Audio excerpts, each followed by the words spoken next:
गृहमंत्री नाही, आरोग्य मंत्री नाही, शिक्षण मंत्री नाही, परिवहन मंत्री नाही, रस्त्यावर अपघात होत आहेत. कसलं राज्य आहे? याला काय राज्य म्हणतात का? तुम्हाला तुमचे मंत्री ठरवता येत नाहीत स्वतःचे. भाजपला दिल्लीत जावं लागतंय. एकनाथ शिंदेना त्यांच्याच लोकांमध्ये ताळमेळ नाही. अजित पवार स्वतः गडबडलेले आहेत. मला या राज्याची चिंता वाटते. बहुमत असलेलं सरकार जर राज्य चालवू शकत नसेल तर या राज्याचं काय होणार? आणि हळूहळू म्हणतोय मी, एक एक एक एक प्रकरण समोर येत जाईल. तुम्ही कोणालाही मंत्री करा, कोणाला मंत्री करायचा आहे किंवा कोणाला वगळणार आहे त्यांचा प्रश्न आहे. तुम्ही कोणालाही मंत्री करा, 3 पक्षाचेच लोक एकमेकाच्या विरुद्ध फायली आणून देणार आहेत आणि तशा फायली यायला सुरुवात झालेली आहे.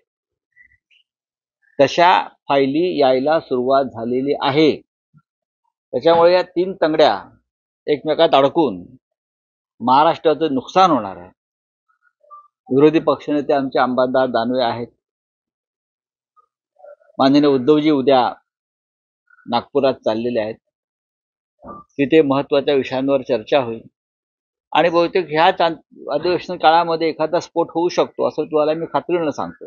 कॅबिनेट एक्सपान्शन पुरा होऊ दे मराठी में. हिंगोलीमध्ये 43 महिला जमिनीवर झोपवण्यात आलं होतं. या राज्याला आरोग्य खातच नाहीये. आधी जे आरोग्य मंत्री होते ते भ्रष्टाचाराने कसे बरबटलेले होते, औषध खरेदी विक्रीमध्ये कसं लाखो कोटीचे कमिशन खात होते हे समोर आलेलं आहे. ज्या राज्याला 1 महिना आरोग्य विभाग नाही, आरोग्य खातं नाही, जे होते ते भ्रष्टाचारीच होते, त्या राज्यामध्ये दुसरं काय दुर्दैव घडू शकतं? लाज वाटली पाहिजे राज्याच्या मुख्यमंत्र्यांना आणि 2 उपमुख्यमंत्र्यांना. ते 1 महिना फक्त मंत्रिपदी कोण आणि मला कोणतं खातं मिळत आहे, गृह की अर्थ की महसूल, स्वतःला मलईदार खाती पाहिजेत.